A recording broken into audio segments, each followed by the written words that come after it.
नमस्कार साथियों। Welfare inspector के इस वीडियो में आपका बहुत बहुत हार्दिक अभिनंदन है। और हमारा ये जो चैनल पे अपलोड होने जा रहा है, ये हमारा 300वां वीडियो है। यानी कि हमने 300 वीडियो इस चैनल पर पूरे कर लिए हैं। ये हमारा जो बीआर क्लासेस का चैनल है, जो यूट्यूब चैनल है, ये 16 अप्रैल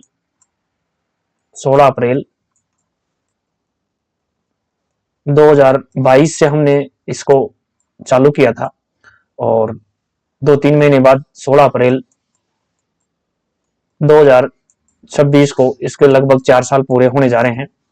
300 वीडियो हम इस चैनल पर दे चुके हैं और 2026 आ रहा है, तो आपको बहुत बहुत 2026 की बहुत बहुत हार्दिक शुभकामनाएं आप सभी को। नए साल में आप अपने लक्ष्य में सफल हो। बीआर क्लासेस आपकी सफलता की शुभकामनाएं देती हैं आपको। जब चले थे 16 अप्रैल 2022 को और आज हम पहुंच रहे हैं 3-4 साल की ओर, 4 साल सफलता की ओर। तो इस दौरान साथियों हमने आपकी सफलता में महत्वपूर्ण योगदान दिया है। बहुत से welfare inspector, senior clerk, junior clerk और एपीओ की पदोन्नति में इस चैनल का योगदान रहा है और उन्होंने हमें फीडबैक दिया है, धन्यवाद दिया है। लगभग सभी डिवीजन में हमारा चैनल जाना जाता है वेलफेयर इंस्पेक्टर के लिए। इसके साथ साथ हमने जेई और एमी में भी काफी लोगों का हेल्प किया है। तो चलिए, हम चैनल के 300वां वीडियो है, जो 300 वीडियो पूरे होने जा रहे हैं और शीघ्र ही हम 16 अप्रैल 2026 को सफलता के 4 वर्ष पूरे हमारे हो जाएंगे। ये 4 वर्ष हमारे लिए बहुत ही सुनहरे वर्ष थे। इन कई साथियों को की पदोन्नति में हमने हमारे चैनल की तरफ से उनको सहयोग मिला और वो सफल हुए। चलिए, यहाँ पहला प्रश्न हम देखते हैं। वेलफेयर इंस्पेक्टर का पेपर है साथियों ये, और वेलफेयर इंस्पेक्टर लेवल 6 में आते हैं और ग्रेड पे 4200 होता है, आप ये सभी जानते हैं।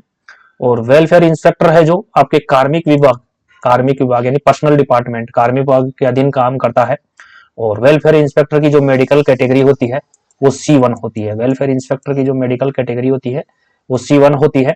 और ये HOER, house of employ regulation है, हाउस ऑफ एम्प्लॉय HOER के house of employ and regulation, ये जो 2005 में संशोधित था, उसमें वर्कशॉप पीरियड ऑफ रेस्ट के नाम से इसको जाना जाता था यानी, लेकिन अब इसको HOER कर दिया गया है, house of employment and regulation. तो इसमें ये एक्सक्लूडेड कैटेगरी में आता है, ये एक्सक्लूडेड कैटेगरी में आता है वेलफेयर इंस्पेक्टर। और आपके जेई एसएससी भी एक्सक्लूडेड कैटेगरी में आते हैं।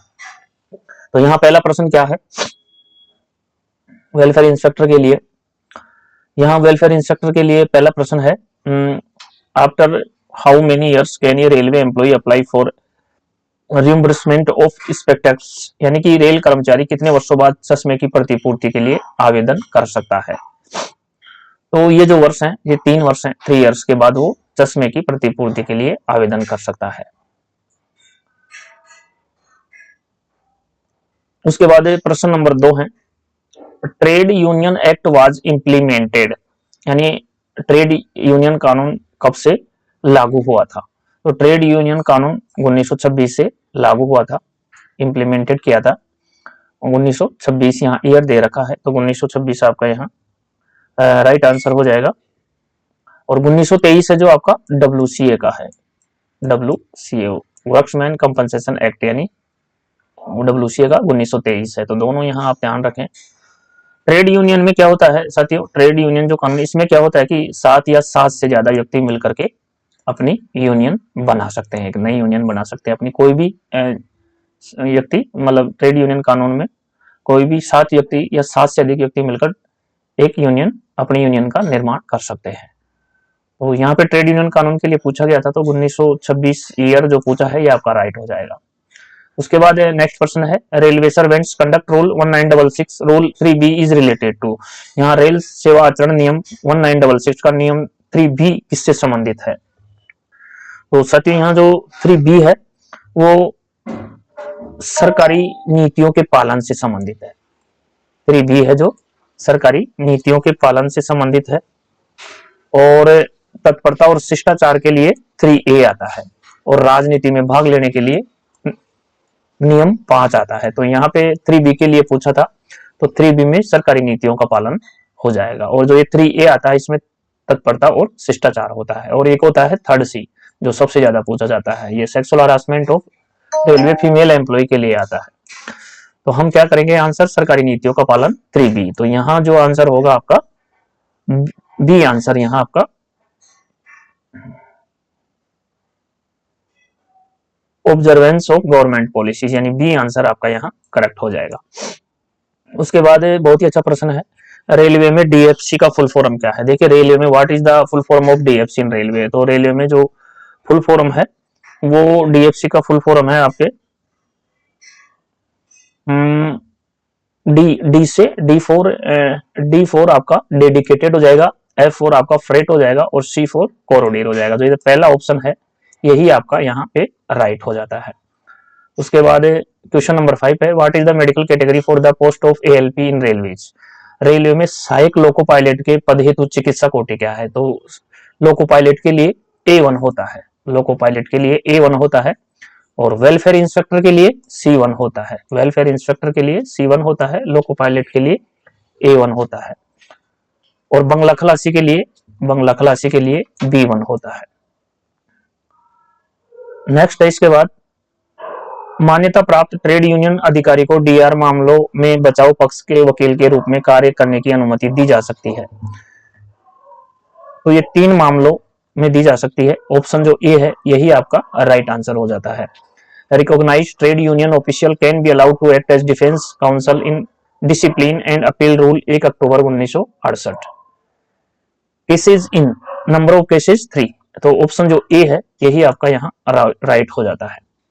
उसके बाद क्वेश्चन नंबर 7 है, व्हाट इज वैकेंसी बैंक, यानी रिक्ति बैंक क्या है। तो सरेंडर किए गए पदों की राशि का मूल्य रिक्ति बैंक कहलाता है, यानी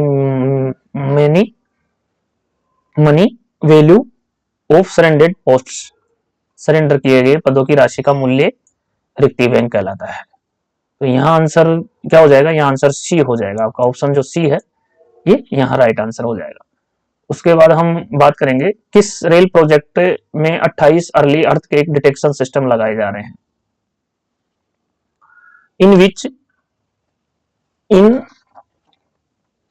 in which railway projects are 28 early earthquake detection system being installed। तो इसके लिए जो किस रेल प्रोजेक्ट में 28 अर्ली अर्थक्वेक डिटेक्शन सिस्टम लगाए जा रहे हैं।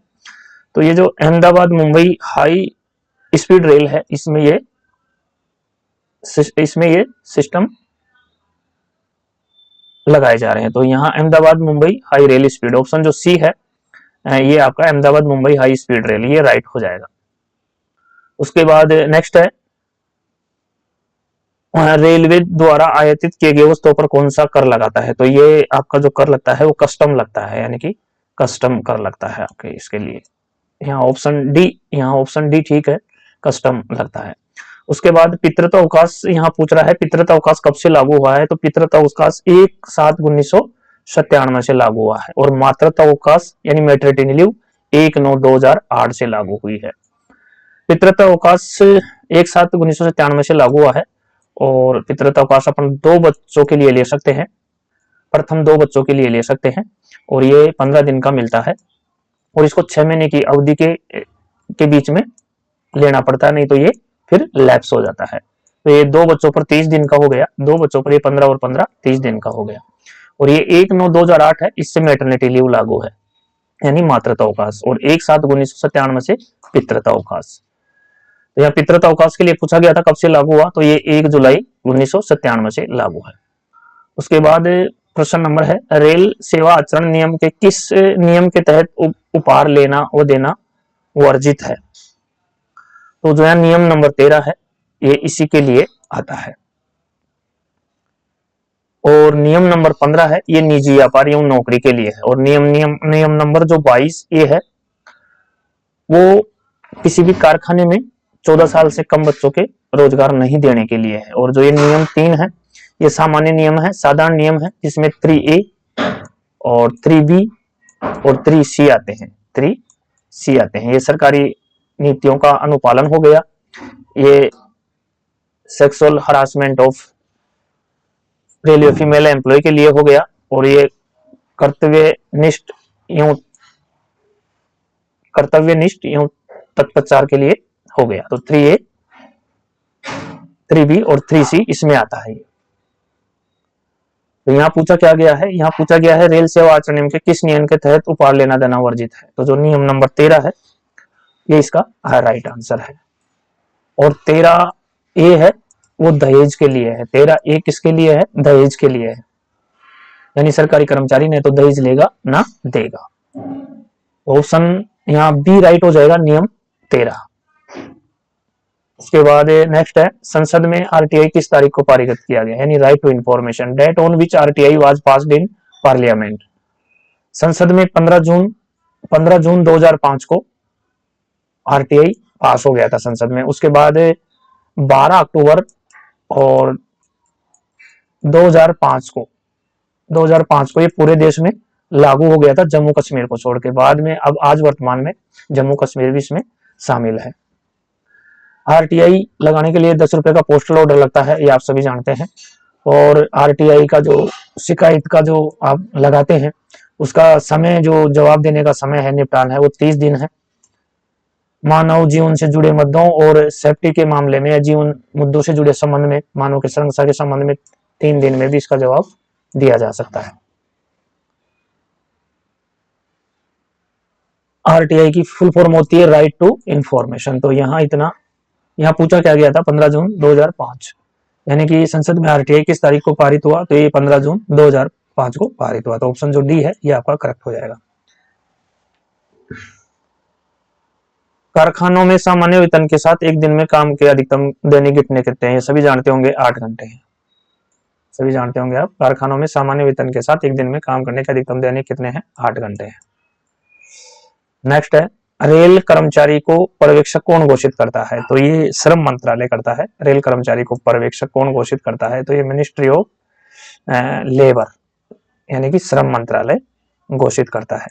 उसके बाद प्रश्न नंबर 15 है, राजभाषा अधिनियम की धारा 3(3) कब से लागू हुई, तो राजभाषा अधिनियम की धारा है ये आपके 26 जनवरी 1965 से लागू हुई। और राजभाषा अधिनियम आपका 10 मई 1963 को ये बना था। राजभाषा अधिनियम है ये 10 मई 1963 को बना था, और इसके ठीक 4 साल बाद 10 मई 1967 को ये संशोधित हो गया था। इसकी जो धारा 3(3) है वो 26 जनवरी 1965 से प्रभावी है। तो ऑप्शन सी आपका यहाँ बिल्कुल करेक्ट हो जाएगा।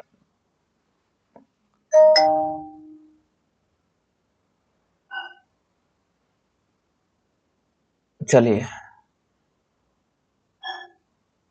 संविधान के भाग 5 में भाषा संबंधी अनुबंध किस अनुच्छेद में, देखिए भाग 5 के लिए 120 है, और भाग 6 के लिए 210 है, और भाग 17 के लिए 343 से 351 है। तो यहाँ भाग 5 के लिए पूछा था, इसलिए आर्टिकल 120 हो जाएगा, और यही आपका राइट उत्तर हो जाएगा, अनुच्छेद 120, यानी डी ऑप्शन आपका यहाँ करेक्ट हो जाएगा। उसके बाद है, रेल बजट को आम बजट से रेल बजट को 2017-18 से आम बजट में मिला दिया गया इसको। तो 2017-18 आपका यहाँ दे रखा है, ऑप्शन जो बी है वो करेक्ट हो जाएगा। रेल बजट को 2017-18 से आम बजट में मिला दिया गया है, तो 2017-18 यहाँ करेक्ट हो जाएगा, 2017-18। उसके बाद नेक्स्ट है, निम्न में से कौन मजदूरी भुगतान अधिनियम 1936 के तहत दी गई मजदूरी की परिभाषा में शामिल नहीं है। देखिए शामिल कौन सा नहीं है, यहाँ आपका जो मूल वेतन है वो इसमें शामिल है, यानी कि मजदूरी भुगतान अधिनियम 1936, और महंगाई भत्ता भी इसमें शामिल है, प्रोत्साहन भी इसमें शामिल है, यानी इंसेंटिव, डियरनेस अलाउंस और बेसिक वेजेस तीनों इसमें शामिल है। इसमें ग्रेजुटी शामिल नहीं है, तो यही आपका ग्रेजुटी यहाँ आंसर हो जाएगा, यानी कि ऑप्शन ए है ये आपका करेक्ट हो जाएगा। उसके बाद 19 है, राष्ट्रीय काउंसिल में यदि किसी मुद्दे पर सहमति नहीं होती है तो निर्णय हेतु मामला किसे अग्रेसित किया जाता है, तो इसके लिए पंच निर्णय होता है, यानी board of arbitration. When there is a dispute between national departmental council and government then the matter is referred, तो इसके लिए बोर्ड ऑफ आर्बिट्रेशन यानी कि पंच निर्णय, ऑप्शन जो ए है ये आपका बिल्कुल यहाँ करेक्ट हो जाता है। उसके बाद नेक्स्ट है, हिंदी के प्रयोग के पुनर्निरीक्षण के लिए संसदीय राजभाषा समिति की कुल कितनी उपसमितियां बनाई गई है, तो देखिए इसके लिए 3 उपसमितियां बनाई गई हैं, ऑप्शन सी में दे रखा है। पहली समिति होती है वो गृह मंत्रालय और रक्षा मंत्रालय की होती है, और दूसरी समिति होती है वो रेल मंत्रालय की होती है, यानी कि रेल मंत्रालय के जो कार्यों का निरीक्षण करती है, रेल मंत्रालय का जो निरीक्षण करती है वो दूसरी उपसमिति करती है, दूसरी उपसमिति करती है। तो यहाँ पूछा था कितनी उपसमितियां होती है, टोटल उपसमितियां इसमें 3 होती हैं, तो 3 आपके ऑप्शन सी में दे रखा है, यही आपका राइट आंसर हो जाएगा। उसके बाद नेक्स्ट है 21 है, नेत्रहीन और दिव्यांग रेल कर्मचारी को कितने प्रतिशत परिवहन भत्ता देई है, तो ये सामान्य दर से 2 गुना परिवर्तन, यानी 2 गुना मिलता है, इसमें 2 गुना मिलता है, 2 गुना आपका ऑप्शन बी में दे रखा है, 2 गुना सामान्य दर से 2 गुना, तो यही आपका राइट आंसर हो जाएगा। उसके बाद 22 है, जब रनिंग स्टाफ ड्राफ्टेड सीसीओआर पीसीओआर के पद के लिए योग्य पाया जाता है तो प्रतिदिन कितना किलोमीटर दिया जाता है, तो इसके लिए प्रतिदिन 120 किलोमीटर है, ऑप्शन ए में है, यही आपका बिल्कुल राइट आंसर हो जाता है। उसके बाद 23 है, सेवानिवृत्त कर्मचारियों को चिकित्सा भत्ता कब से स्वीकृत किया गया है, सेवानिवृत्त कर्मचारियों को चिकित्सा भत्ता कब से स्वीकृत किया गया है, तो ये 1/12/1997 से 1/12/1997 से स्वीकृत किया गया है। सेवानिवृत्त कर्मचारियों को चिकित्सा भत्ता कब से स्वीकृत किया गया है, 1/12/1997 से, यानी ऑप्शन जो डी है वही आपका यहाँ करेक्ट है। उसके बाद 24 है, पूरी रात अवधि तक मानी जाएगी, यहाँ 2 चीज है आपकी, जो यानी full night means period between, यानी फुल नाइट जो होती है वो रात के 10 बजे से 10 PM से सुबह के 6 PM तक 6 AM तक मानी जाती है। इसी में आपका NDA बनता है, NDA का मतलब नाइट ड्यूटी अलाउंस, इसी 8 घंटे का आपको नाइट ड्यूटी अलाउंस मिलता है। यदि आपकी ड्यूटी 4 से 12 है, यानी 4 PM से रात के 12 PM तक है, तो इसमें आपके सिर्फ यानी 10 बजे से 12 बजे तक 2 घंटे का ही NDA बनेगा, नाइट ड्यूटी अलाउंस बनेगा, लेकिन ये रात के 10 बजे से सुबह 6 बजे तक है तो इसमें फुल 8 घंटे का नाइट ड्यूटी अलाउंस बनेगा। इसके अलावा एक चीज और है, इसी टाइम से रिलेटेड है कि महिलाओं के फैक्ट्री एक्ट में काम करने का समय क्या निर्धारित है, तो वो सुबह 6 बजे से लेकर के 7 बजे तक, यानी दिन में महिला काम करेगी, तो ये भी यहाँ ध्यान रखें, इसी से रिलेटेड पर्सन है, जो सुबह 6 बजे से 7 शाम बजे तक दिन में महिला से काम में लिया जा सकता है फैक्ट्री एक्ट के अनुसार। रात की पारी में महिला को काम में यानी ड्यूटी पर लगाया नहीं जाता है। तो ये क्या है, ये अपने जो सुबह 10 से रात 10 PM से सुबह 6 AM तक, ये ऑप्शन जो ए है यही आपका राइट आंसर हो जाएगा फुल ड्यूटी के लिए।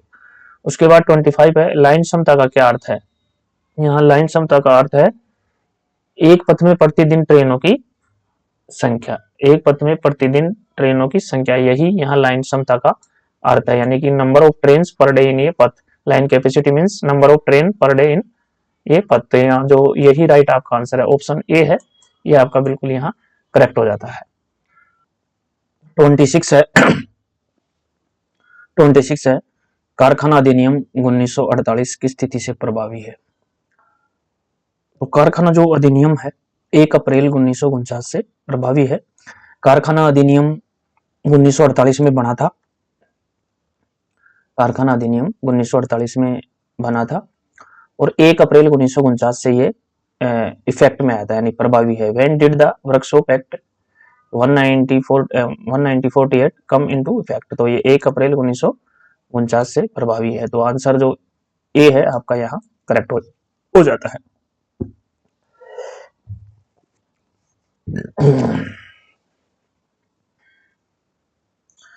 प्रश्न संख्या है, what is the standard form used for revocation of suspension, यानी रिकवेशन ऑफ सस्पेंशन के लिए कौन सा मानक फॉर्म प्रयुक्त किया जाता है, तो यहाँ रिकवेशन ऑफ सस्पेंशन के लिए SF4 किया जाता है, यानी निलंबन से बहाली के लिए SF4 किया जाता है, बड़ी चार्जशीट के लिए SF5 आता है, और निर्वाह की स्वीकृति के लिए SF3 आता है, और डीम्ड सस्पेंशन यानी कि माना गया निलंबन या समझा गया निलंबन के लिए SF2 आता है।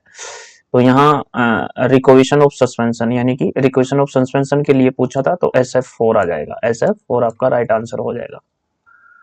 उसके बाद हम बात करेंगे स्टेशनरी आइटम की गवर्नमेंट ई मार्केट पैलेस। देखिए GM का फुल फॉर्म पूछ लिया जाता है GEM, तो G से यहाँ हो जाता है गवर्नमेंट, ई से ई रहता है, एम से मार्केट पैलेस हो जाता है। तो गवर्नमेंट ई मार्केट पैलेस इसकी फुल फॉर्म होती है। से खरीद में ऑनलाइन बोली कराना किस मूल्य से ऊपर की खरीद के लिए, तो ये 5 लाख रुपए से ऊपर की खरीद के लिए है। तो यहाँ आपका जो 5 लाख रुपीज है ये करेक्ट आंसर हो जाएगा। उसके बाद हम बात करेंगे in which article of the constitution the principle of natural justice mentioned, यानी नेचुरल जो नेचुरल जस्टिस के लिए पूछा गया। इसमें संविधान के किस अनुच्छेद में नैसर्गिक न्याय के बारे में उल्लेख किया गया है कि नेचुरल जस्टिस के लिए कौन सा अनुच्छेद बताया गया है, तो नेचुरल जस्टिस के लिए आर्टिकल 311(2), ये आपका राइट आंसर हो जाएगा। 315 क्या है, 315 में जो आर्टिकल 315 है वो लोक सेवा आयोग की स्थापना और कार्यों के लिए है। आर्टिकल 101 है जो संसद में दोनों सदनों की जो सीटें रिक्त हो जाती हैं उसकी चुनाव प्रक्रिया से संबंधित है। और आर्टिकल 312 क्या है, अखिल भारतीय सेवाओं की स्थापना और उनके कार्यों के लिए, अखिल भारतीय सेवाओं के लिए 312 है। तो यहाँ नेचुरल जस्टिस के लिए पूछा था, तो नेचुरल जस्टिस के लिए 311(2) एकदम राइट हो जाता है। उसके बाद पूछ रहा है गुजरात में चलने वाली प्रथम स्टीम हेरिटेज ट्रेन किन 2 स्टेशनों के बीच शुरू की गई, तो ये एकता नगर और अहमदाबाद के बीच में शुरू की गई है। उसके बाद नेक्स्ट की बात करेंगे, स्टोर में PL नंबर कितने अंकों द्वारा दर्शाया जाता है। स्टोर में जो PL नंबर होता है price list number, PL number की फुल फॉर्म होती है प्राइस लिस्ट नंबर, ये इसकी फुल फॉर्म होती है। और इसमें 8 अंक होते हैं। 8 अंक में जो पहले 2 अंक होते हैं वो ग्रुप होता है इसका, दूसरा जो 2 अंक होते हैं वो सब ग्रुप होता है, और तीसरे जो 3 अंक होते हैं वो इंडिविजुअल नंबर होते हैं, और लास्ट का जो 1 नंबर होता है वो चेक डिजिट होता है। तो 8 अंक होता है, 8 अंक आपका यहाँ राइट हो जाएगा। फिर यहाँ जो पूछा है नेक्स्ट का, नैमित्तिक श्रमिक लाइव रजिस्टर में नाम दर्ज करवाने की अंतिम तिथि क्या थी, तो देखिए इसका कोई सूत्र नहीं है, ये तो आपको दैट जो 31 मार्च 1987 है ये आपको याद रखना पड़ेगा। 31 मार्च 1987 इसका राइट आंसर है। उसके बाद हम बात करेंगे नेक्स्ट, किसी कारखाने में कार्यरत मजदूरों की कितनी संख्या होने पर वेलफेयर ऑफिसर चाहिए। अब प्रश्न आ गया है तो मैं सभी को बता देता हूं।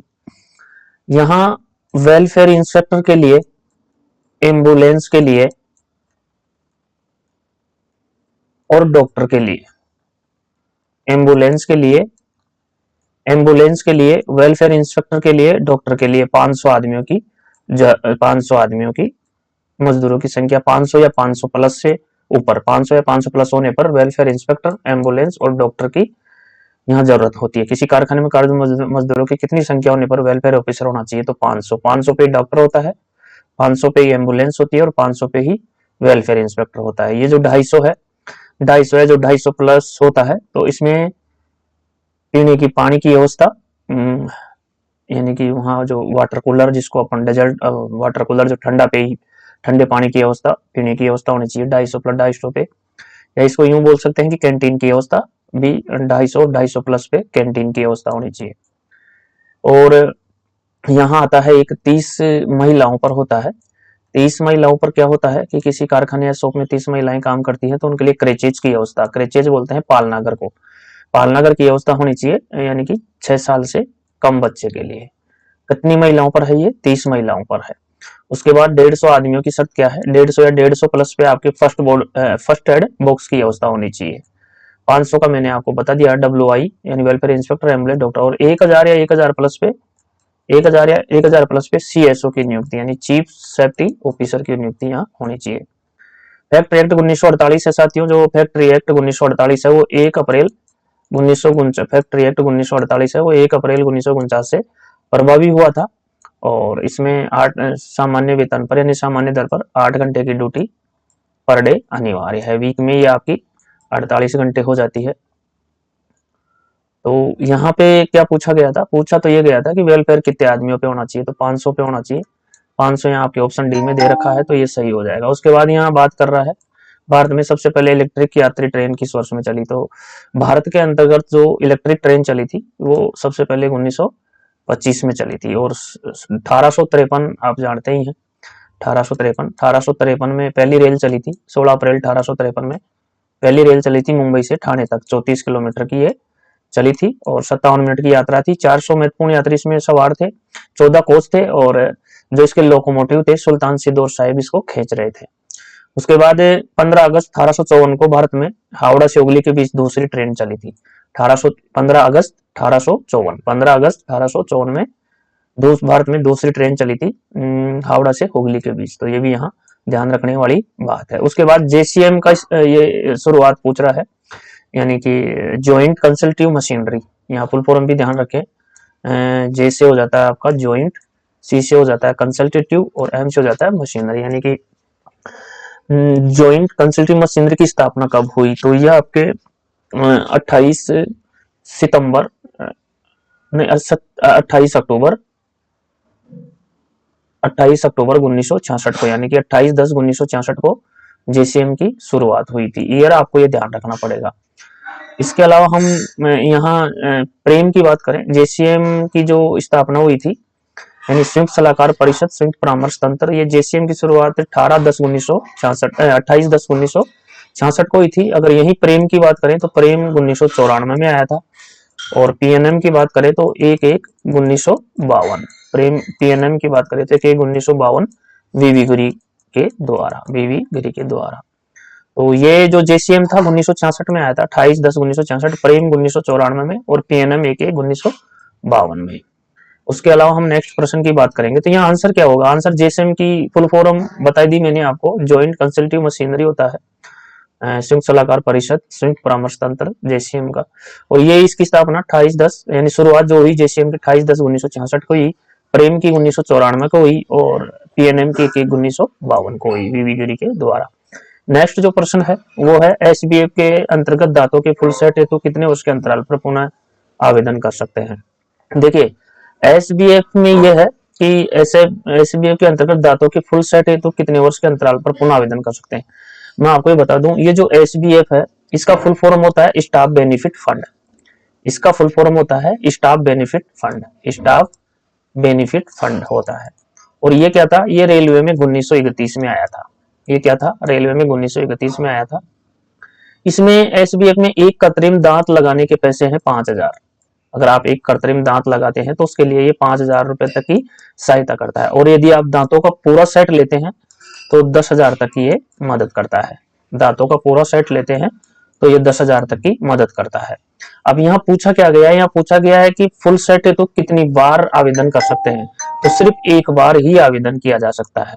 फुल सेट के लिए पूरे सर्विस में एक बार ही आवेदन किया जा सकता है और उसके लिए 10,000 रुपए मिलते हैं। यदि आप एक दांत लगवाते हैं तो 5,000 मिलते हैं। तो यहाँ पूछा क्या था? यहाँ कितनी बार? तो पूरी सर्विस में एक बार, वंस इन ऑल सर्विस। तो यही आपका राइट आंसर हो जाएगा।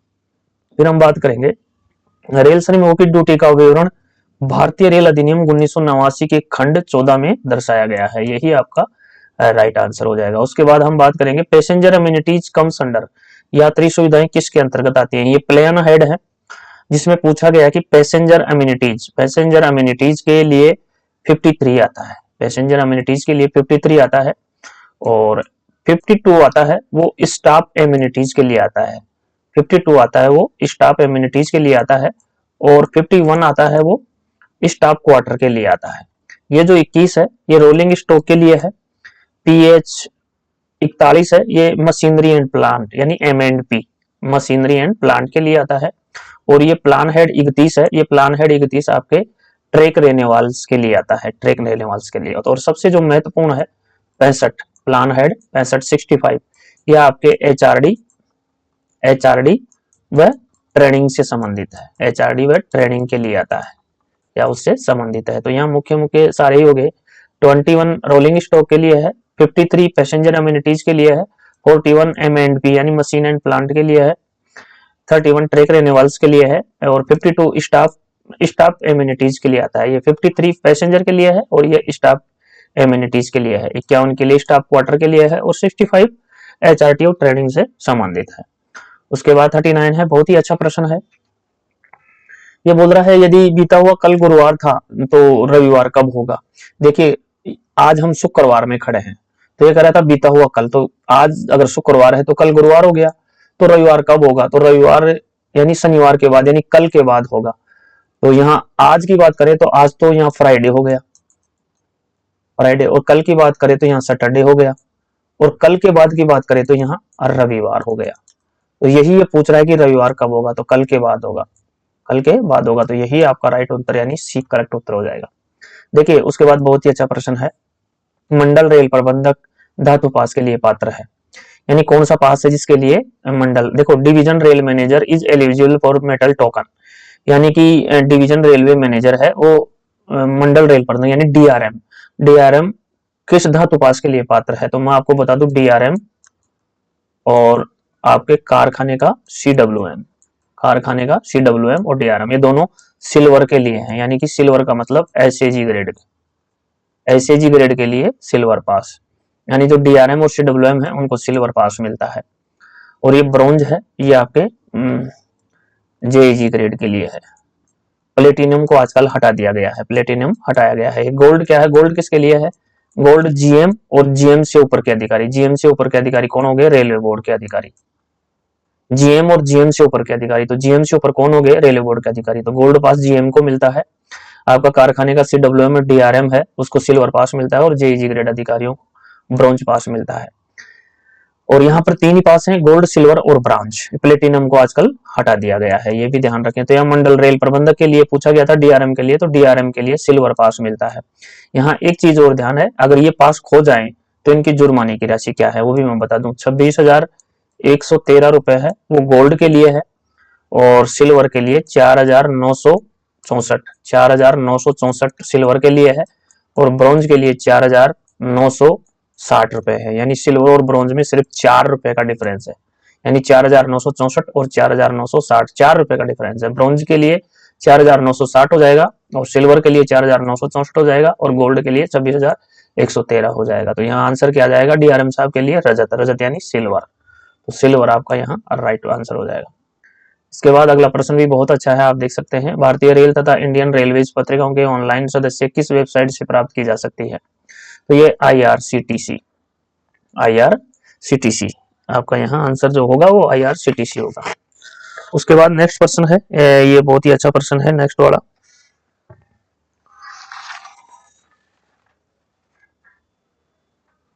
नेक्स्ट क्या बोल रहा है, नेक्स्ट बोल रहा है आपका जनहित में स्थानांतरण होने पर, जनहित में स्थानांतरण होने पर 1000 किलोमीटर की दूरी होने की स्थिति में कार्यग्रहण की अवधि कितने दिनों की होती है। देखिए इसमें एक ट्रिक काम करती है, इसमें एक ट्रिक काम करती है, इसके लिए 0 से 1000 तक 10 दिन है, और 1000 से 2000 तक 12 दिन है, और 2000 से अबव के लिए 15 दिन है। तो यहाँ पर 1000 तक का पूछा गया है, इसलिए 10 दिन आपका राइट आंसर हो जाएगा। उसके बाद यहाँ है मकान मरम्मत के लिए पीएफ से अंतिम निकासी के लिए रेल सेवा में कम से कम कितने वर्ष की नौकरी होनी चाहिए, तो 10 वर्ष की होनी चाहिए, कम से कम 10 वर्ष की होनी चाहिए, तो 10 वर्ष आपका यहाँ दे रखा है। उसके बाद बहुत ही अच्छा प्रश्न है, राजभाषा से संबंधित है, राजभाषा अधिनियम 1963 यथा संशोधित 1967 की किस धारा के उपबंधों के अनुसार संसदीय राजभाषा समिति का गठन किया गया है, तो धारा जो 4 का 1 है उसके उपबंध के अनुसार संसदीय राजभाषा समिति का गठन किया गया है, तो यहाँ धारा 4(1) आ जाएगा। उसके बाद बहुत ही अच्छा प्रश्न पूछा गया है, डीम्ड सस्पेंशन के लिए कौन सा फार्म है, तो डीम्ड सस्पेंशन के लिए SF2 आता है, निर्वापत्तों की स्वीकृति के लिए SF3 आता है, और निलंबन से बहाली के लिए SF4 आता है, और मेजर पेनल्टी की चार्जशीट के लिए SF5 आता है। उसके बाद बहुत ही अच्छा प्रश्न है 46 भी, वार्षिक गोपनीय रिपोर्ट का नाम ACR से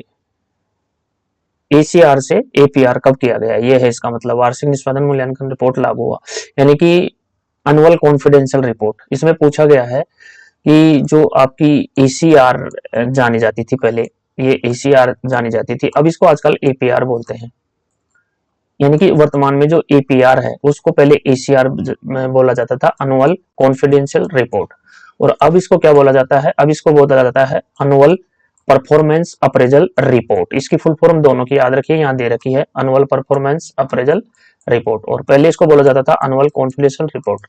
तो ये एसीआर से एपीआर में कब कन्वर्ट हुई, तो ये हुई आपके 14 मई 2009 14 मई 2009 को ये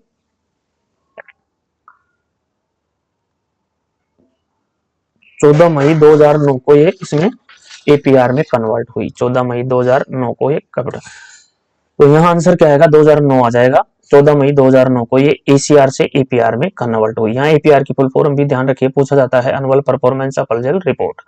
इसके अलावा आपको यहाँ एक चीज और ध्यान रखना है, जो ये ग्रुप डी का जो एपीआर है, ग्रुप डी का जो एपीआर है वो 2018-19 से रेगुलर भरा जाने लगा है, पहले नहीं भरते थे। जो ये ग्रुप डी है इसका जो एपीआर है ये पर ईयर 2018-19 से भरा जाने लगा है, इससे पहले नहीं भरते थे। और जो L2 की बेसिक है आपके 19,900। इस L2 की जो एपीआर है वो भी दिसंबर 2015 से दिसंबर 2015 से रेगुलर भरी जा रही है। दिसंबर 2015 से जो L2 की बेसिक है 19,900, ये ग्रुप डी 1800 यानी L1। तो ये यहाँ ध्यान रखने वाली बात है।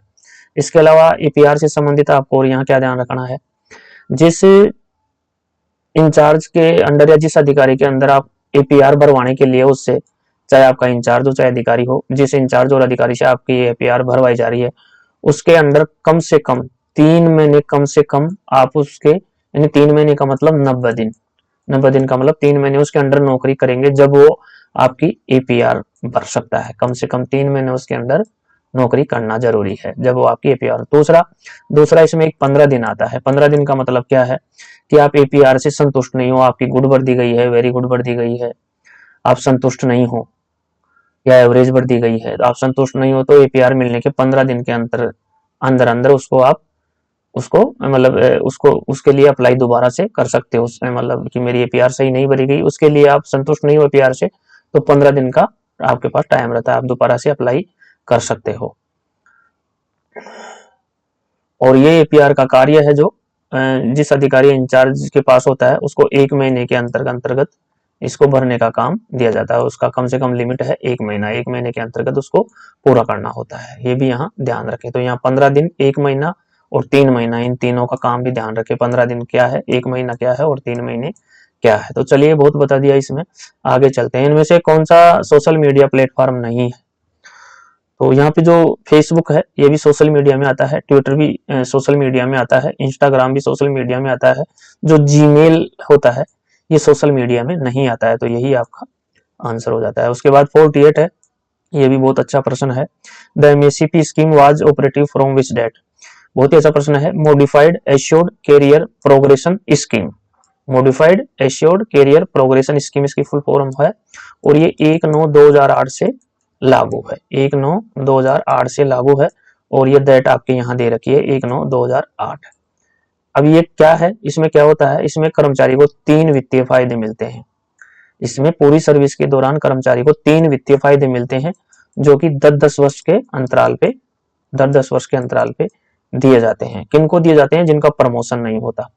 मान लीजिए किसी का प्रमोशन नहीं हुआ है और उसको 10 साल हो गए हैं, तो उसको अगला ग्रेड दे दिया जाता है, फिर उसके बाद उसको अगला ग्रेड दे दिया जाता है, फिर उसके बाद उसको अगला ग्रेड दे दिया जा सकता है। मान लीजिए जैसे कोई कर्मचारी 2800 में आया, 2800 पे ग्रेड में, तो 10 साल बाद उसको 4200 दे दिया जाएगा, फिर उसके 10 साल बाद उसको 4600 पे ग्रेड दे दिया जाएगा।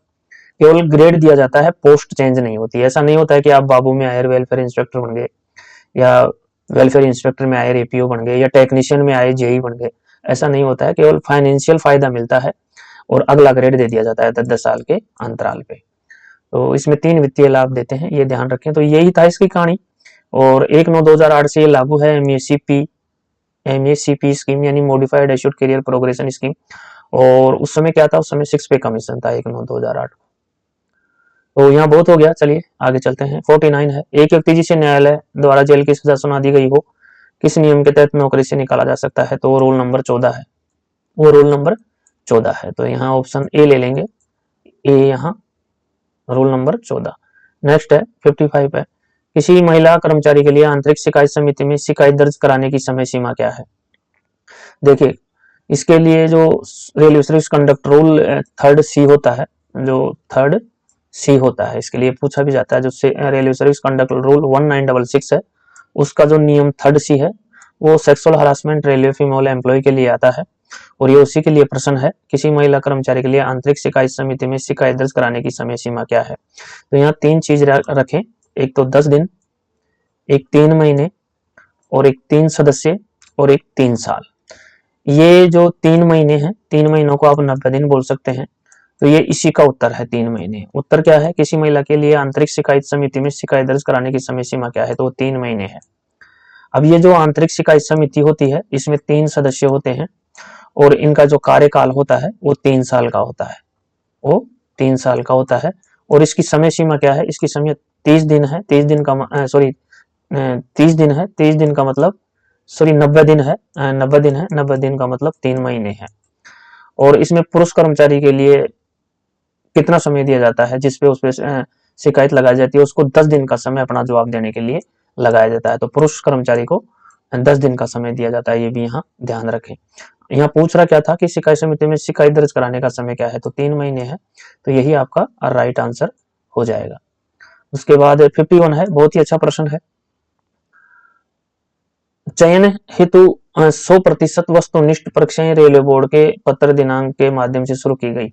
देखिए ये चयन हेतु 100% वस्तुनिष्ठ परीक्षाएं, ये आपके 14/12/2018 यानी 14 दिसंबर 2018 से ये वस्तुनिष्ठ परीक्षाएं कर दी गई थी रेलवे की, जो चयन हेतु यानी रेलवे जो LDC परीक्षाएं हैं, रेलवे की जो LDC परीक्षाएं हैं, उसमें पहले क्या होता था, कॉपी मिलती थी। कॉपी में जैसे आपको कक्षा 10 में या कक्षा 12 में लिखने के लिए कॉपी मिलती है, या यूपीएससी का मेंस लिखने के लिए, यूपीएससी की जो एग्जाम होती है प्री के बाद जो मेन एग्जाम होती है, तो मेन एग्जाम में कॉपी दी जाती है। उसी प्रकार ये जो LDC की परीक्षाएं थी, चाहे वो जेई के लिए हो, वेलफेयर इंस्पेक्टर के लिए हो, या किसी के लिए हो, एमई के लिए हो, एपीओ के लिए हो, ग्रुप बी ऑफिसर के लिए हो, सबके लिए क्या मिलती थी, कॉपी मिलती थी, और उस कॉपी में लिखना पड़ता था, यानी कि ऑब्जेक्टिव टाइप नहीं था, यानी वस्तुनिष्ठ टाइप की परीक्षा नहीं थी, सब्जेक्टिव थी, उसमें लिखना पड़ता था।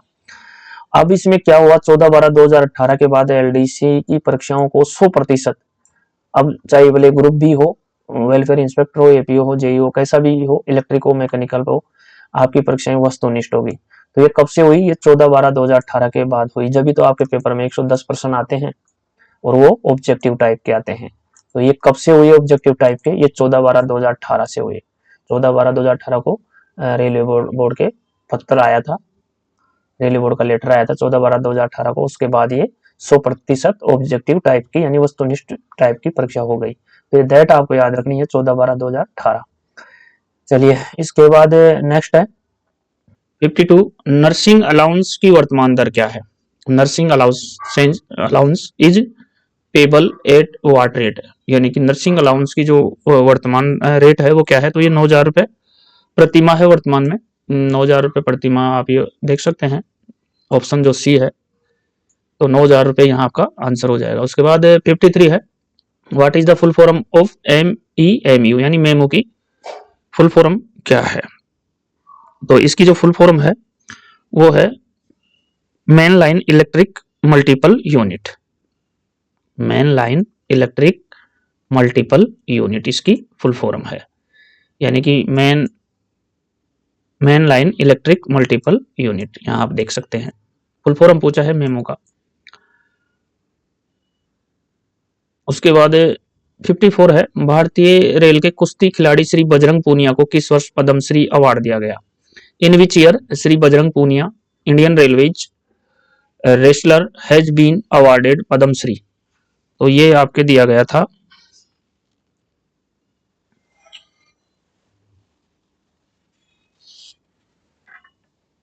2019 में, 2019 में दिया गया था। उसके बाद प्रश्न नंबर 55 है,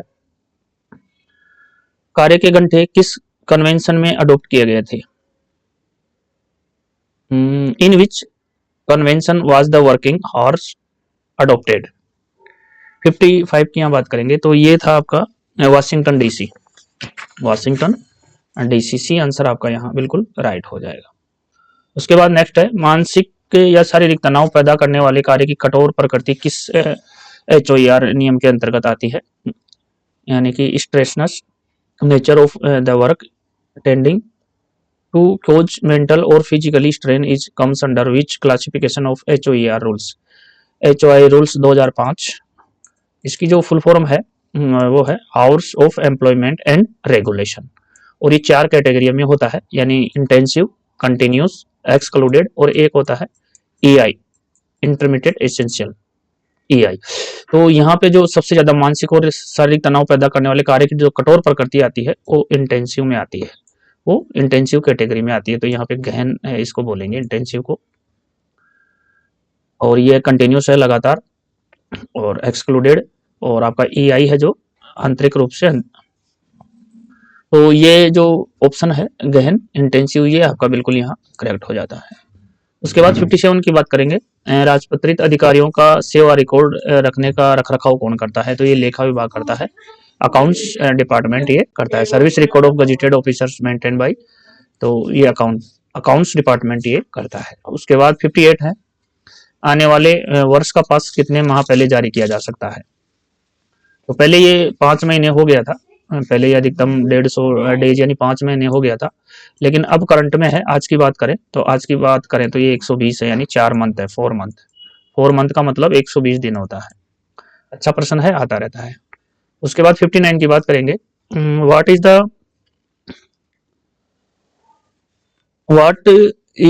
the object of central administrative tribunal. देखिए ये कैट है, और कैट की स्थापना 1 नवंबर 1985 को हुई थी। कैट की स्थापना कब हुई थी? 1 नवंबर 1985 को हुई थी।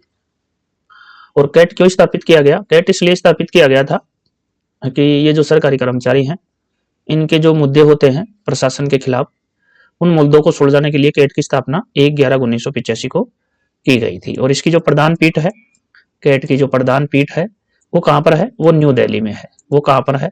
वो न्यू दिल्ली में है। इसमें जो प्रारंभिक फीस रखी गई थी वो 50 रुपए रखी गई थी। इसके जो प्रशासनिक सदस्य हैं उनकी सेवानिवृत्ति की आयु 62 वर्ष है। उनकी सेवानिवृत्ति की आयु 62 वर्ष है। और इसके प्रेसिडेंट और वाइस प्रेसिडेंट की, कैट का जो प्रेसिडेंट होता है और वाइस प्रेसिडेंट होता है, उनकी सेवानिवृत्ति की आयु 65 वर्ष है। और इसमें 1 साल का विवाद की स्थिति से, यानी जब आपका प्रशासन के साथ कोई विवाद होता है या जो भी आपका ऑब्जेक्शन है, उस विवाद की स्थिति से 1 साल तक कैट में जाने का, यानी 1 ईयर का इसमें आपको समय दिया जाता है। इसमें 1 ईयर का समय दिया जाता है। और इसके अलावा एक प्रश्न और पूछा जाता है SLP का। SLP क्या होता है? स्पेशल लीव पिटीशन होता है, जो कैट के बाद सीधे सुप्रीम कोर्ट में लगाई जाती है। सीधे कहाँ लगाई जाती है? हाई कोर्ट में नहीं लगाई जाती है। प्रश्न पूछा जाता है, ध्यान रखिए। जो SLP होती है, स्पेशल लीव पिटीशन होती है, वो कैट के बाद सीधी सुप्रीम कोर्ट में लगाई जाती है, हाई कोर्ट में नहीं लगाई जाती है। ये प्रश्न पूछा जाता है कि SLP सीधे कहाँ लगाई जाती है, तो कैट के बाद सीधे सुप्रीम कोर्ट में लगाई जाती है। इसमें जो समीक्षा याचिका लगाई जाती है, जो रिव्यू के लिए, समीक्षा याचिका के लिए, तो उसके लिए 30 दिन का टाइम होता है। जो डिसीजन पे कैट का जो डिसीजन आता है, उसका रिव्यू के लिए जो समीक्षा याचिका होती है, उसका जो टाइम है वो 30 दिन का होता है। 30 दिन के अंदर आप वापस जो समीक्षा याचिका लगा सकते हैं ये। और कैट के डिसीजन के खिलाफ जब कैट में आपका अपोजिट डिसीजन जाता है, तो आप कहाँ जाता है? कैट के बाद हाई कोर्ट जाता है, और हाई कोर्ट के बाद सुप्रीम कोर्ट जाता है। लेकिन जो SLP है, स्पेशल लीव पिटीशन है, ये कैट के बाद सीधी सुप्रीम कोर्ट में लगाई जाती है, हाई कोर्ट में नहीं लगाई जाती है। यहाँ ये ध्यान रखने वाली बात है। अब हम यहाँ बात करेंगे, पूछा क्या जा रहा है, what is the object of central administrative tribunal. देखिए कई बार यहाँ कैट की फुल फॉर्म भी पूछ ली जाती है, तो आप इसको सेंट्रल एडमिनिस्ट्रेटिव ट्रिब्यूनल भी इसका ध्यान रखें। अब यहाँ पूछा क्या गया है? यहाँ पूछा गया है कि what is the object of central administrative tribunal, यानी कि केंद्रीय प्रशासनिक अधिकरण का उद्देश्य क्या है? तो न्यायिक प्रक्रिया को सरल बनाना, जिससे कर्मचारियों के सेवा संबंधी समस्याओं को कम पैसों में शीघ्रता से निपटान करना। ये इसका राइट आंसर है। To make judicial process simple for employees so that their grievance regarding service is resolved at earliest without being expensive। तो ये राइट आंसर यहाँ इसका उद्देश्य है, यानी कि न्यायिक प्रक्रिया को सरल बनाना, जिससे कर्मचारियों की सेवा संबंधी समस्याओं को कम पैसों में शीघ्रता से निपटाना। ये इसका मुख्य मकसद है। चलिए यहाँ बहुत है इतना, 60 में चलते हैं। 60 क्या बोल रहा है? 60 बोल रहा है किस अनुच्छेद के तहत भारत के राष्ट्रपति वित्तीय आपातकाल की घोषणा कर सकते हैं? तो जो आर्टिकल 300 अनुच्छेद है वो वित्तीय आपात की घोषणा के लिए, under which article president of Indian can proclaim financial emergency. तो फाइनेंशियल इमरजेंसी के लिए आर्टिकल 360 आता है। अब आपका सवाल हो सकता है कि 320 किसके लिए है? तो 320 लोक सेवा आयोग के कार्यों के लिए है। फिर आपका सवाल हो सकता है 290 किसके लिए है? तो ये राजस्व के बंटवारे के लिए है। फिर आपका सवाल हो सकता है कि 370 किसके लिए है? तो ये जम्मू कश्मीर को विशेष दर्जा, जम्मू कश्मीर को जो विशेष दर्जा दिया गया है उसके लिए आर्टिकल 370 है। लेकिन यहाँ आपातकाल की घोषणा राष्ट्र यानी कि फाइनेंशियल इंडियन यानी कि तहत वित्तीय आपातकाल की घोषणा के लिए अनुच्छेद फाइनेंशियल इमरजेंसी के लिए अनुच्छेद 360 है। तो आपका यहाँ राइट आंसर क्या हो जाएगा? 360 हो जाएगा। चलिए नेक्स्ट की बात करते हैं। देखिए यहाँ पे रेलवे में एएसी की फुल फॉर्म पूछी गई है, बहुत ही अच्छा प्रश्न है। तो एएसी का जो फुल फॉर्म होगा वो ए से एंटीसिपेटेड हो जाएगा, और नेक्स्ट ए से अनुअल हो जाएगा, और सी से कंजप्शन हो जाएगा, यानी कि प्रत्याशित वार्षिक खपत, इसका फुल फॉर्म हो जाएगा। तो ये ऑप्शन जो ए है ये आपका बिल्कुल करेक्ट है। 62 की बात करेंगे। Prohibition of sexual harassment of working women in railways is under conduct rule. Railway में कामकाजी महिलाओं के यौन उत्पीड़न पर रोक किस आचरण नियम के अंतर्गत आता है? तो देखिए जो साधारण नियम है, साधारण नियम है उसमें 3 नियम है। साधारण जो इसका जो railway service conduct rule 1966, railway service conduct rule 1966, इसका जो तीसरा नियम है उसमें साधारण नियम है, और साधारण नियमों में है 3A, 3B और 3C। तो यहाँ पे 3A क्या है? 3A है तत्परता और शिष्टाचार के लिए है, तत्परता व शिष्टाचार के लिए है। 3B क्या है? सरकारी नीतियों का पालन, सरकारी नीतियों का अनुपालन से है। और थर्ड सी क्या है? थर्ड सी है sexual harassment of working women in railway. तो ये थर्ड सी है जो महिलाओं के रेल उत्पीड़न से संबंधित है। इसमें यदि किसी महिला के साथ ये उत्पीड़न होता है तो उसका 3 मंथ का यानी कि 90 दिन का समय होता है। और जिस पुरुष के जो जिस भी पुरुष की शिकायत है उसको जो टाइम दिया जाता है वो उसको 10 दिन का टाइम दिया जाता है। और इसमें जो कमेटी होती है उसमें 3 सदस्य होते हैं, और इस कमेटी का कार्यकाल 3 साल का होता है।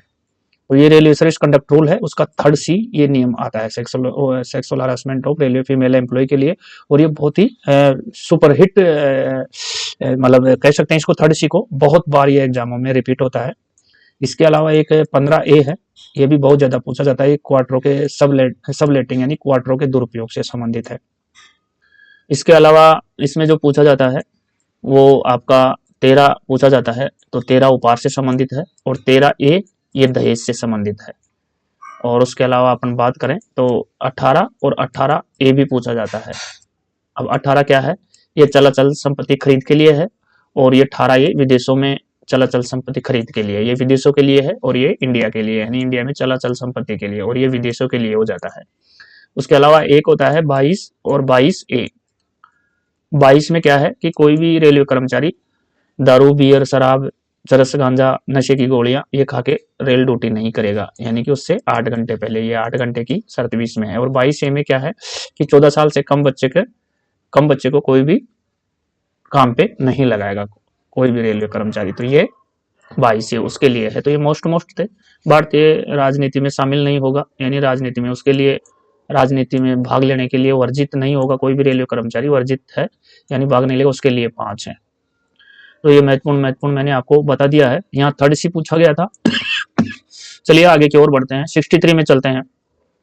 Where is the main branch of CAT located. देखिए यहाँ सबसे बड़ी बात क्या है कि मैंने कैट के बारे में ऊपर बता दिया, कैट की फुल फॉर्म भी आपको जानना जरूरी है, सेंट्रल एडमिनिस्ट्रेटिव ट्रिब्यूनल, केंद्रीय प्रशासनिक न्यायाधिकरण। और इसकी स्थापना हुई थी 1/11/1985 को। और इसकी जो प्रधान पीठ है वो है आपके न्यू दिल्ली, प्रधान पीठ है जो न्यू दिल्ली है। तो इसमें यही पूछा है केंद्रीय प्रशासनिक अधिकरण की मुख्य खंडपीठ कहाँ स्थित है, तो आपका आंसर होगा न्यू दिल्ली, नई दिल्ली। तो उसके बाद हम बात करेंगे राजभाषा का प्रश्न है, बहुत ही अच्छा प्रश्न है।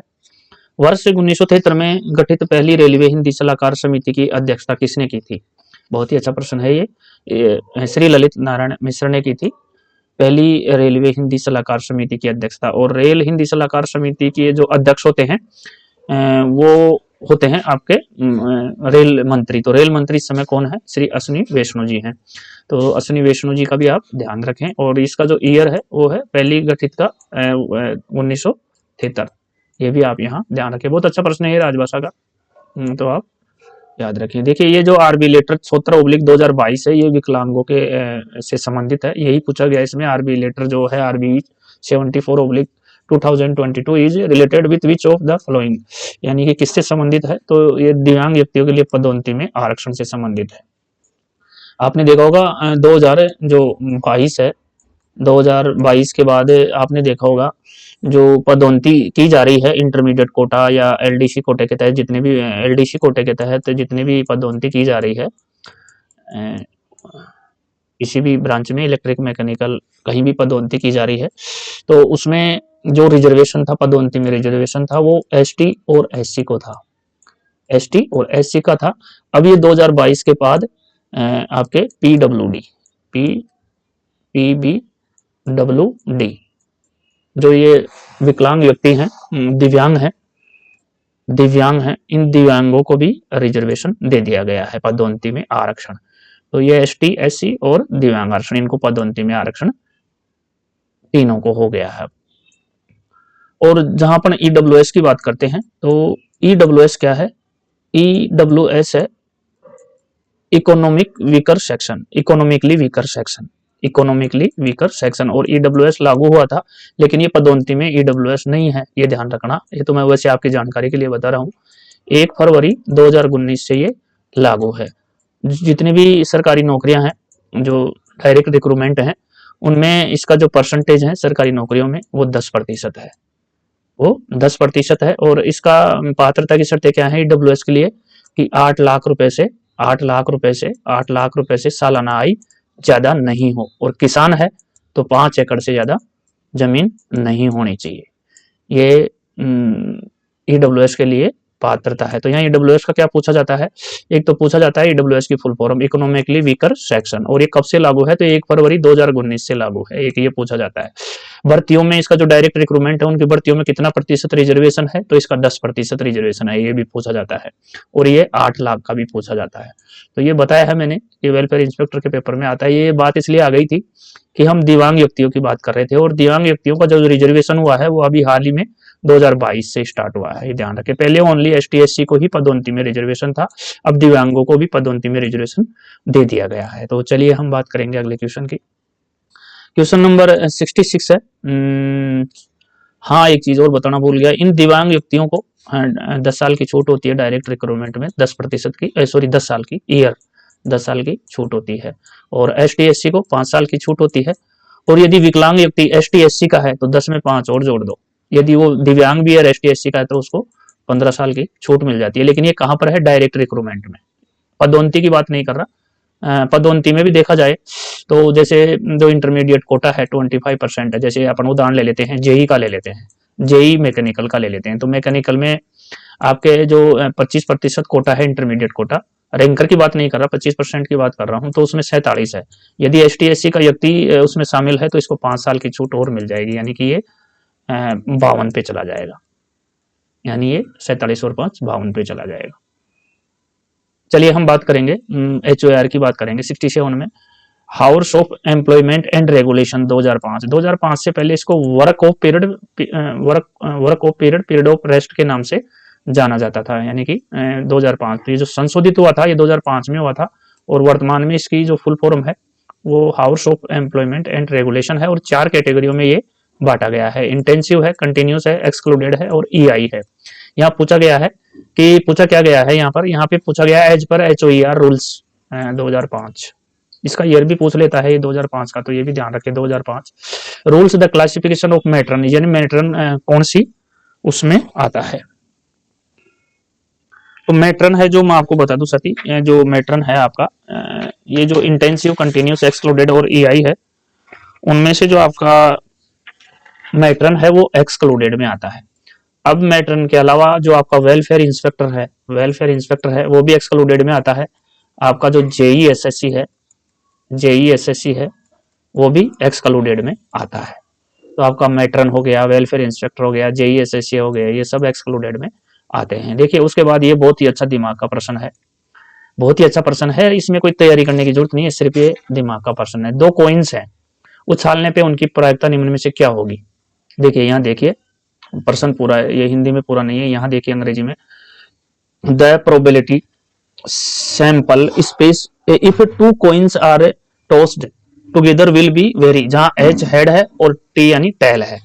तो देखिए यहाँ उसकी जो प्रायिकता होगी, तो मान लीजिए वो एच टी है, तो एक बार तो वो एच टी आ जाएगा, एक बार तो वो एच टी आ जाएगा, उसके बाद एक बार वो एच एच एस हो सकता है, उसके बाद एक वो टी एच हो सकता है, और उसके बाद वो टी टी भी हो सकता है। यानी कि ये भी आ सकता है इसमें, ये भी आ सकता है, ये भी आ सकता है, ये भी आ सकता है। और ऐसी स्थिति किस ऑप्शन में है, ऐसी स्थिति ऑप्शन फर्स्ट में ही है। देखिए आप गौर से देखना इसको, क्योंकि इसमें यहाँ तीन ही वरीयता, एक दो तीन, यहाँ दो ही बताई गई है और यहाँ भी तीन ही बताई गई है, जबकि वरीयता जो प्रायिकता वो चार बनती है। कैसे बनती है, एक बार आप एच टी बन जाएगी, एक बार इसको यूं भी समझ सकते हैं एच टी, यानी कि एक बार एच एच बन जाएगी, और एक बार एच टी के साथ बन जाएगी, एक बार टी एच के साथ बन जाएगी, और टी टी बन जाएगी, यानी टेल टेल। तो ये चार प्रायिकता इसमें बनती है, ये पहले ही ऑप्शन में है, तो यही आपका राइट हो जाएगा। बहुत अच्छा प्रश्न था, दिमाग का था, इजी था।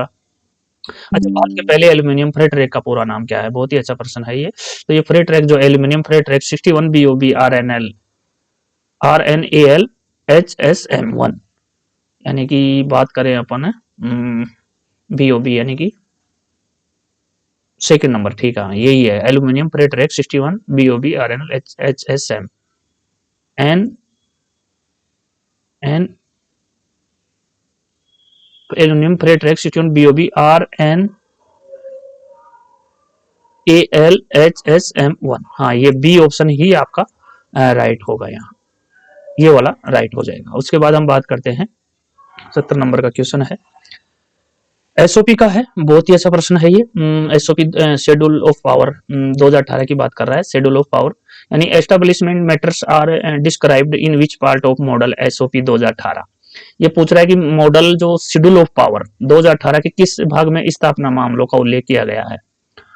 तो देखिए ये जो डी है, इसमें स्टोर्स मैटर आते हैं, डी में कौन से आते हैं, स्टोर मैटर्स आते हैं, और सी में मिससेलेशियस मैटर्स आते हैं, और बी में मेडिकल मैटर्स आते हैं, बी में मेडिकल मैटर्स आते हैं, और एफ में आपके एस्टेब्लिशमेंट मैटर्स आते हैं। तो ये जो एफ है ये आपका बिल्कुल यहाँ करेक्ट हो जाता है। दोबारा बता देता हूँ, डी में स्टोर्स, जो स्टोर है, स्टोर के मैटर्स आते हैं, के मामले आते हैं, स्टोर्स मैटर्स आते हैं, सी में मिससेलियस मैटर्स आते हैं, बी में मेडिकल मैटर्स आते हैं, और एफ में एस्टेब्लिशमेंट मैटर आते हैं। तो यहाँ मैंने चारों का बता दिया है, तो आपका ये एफ में आते हैं एस्टेब्लिशमेंट, तो ये आपका राइट हो जाएगा। उसके बाद देखिए 71 है, ये भी बहुत अच्छा प्रश्न है, ये रीजनिंग का प्रश्न है, यानी एक छोड़ के बताया गया, यानी कि बी के बाद सी और डी, फिर सी यानी कि बी के बाद में बी के बाद में सी को छोड़ा है, डी को ले लिया, फिर डी के बाद में ई को छोड़ा है, एफ को ले लिया, फिर एफ के बाद में जी को छोड़ा है, एच ले लिया, फिर एच के बाद में आई को छोड़ दो, जे को ले लो, तो जे यहाँ है।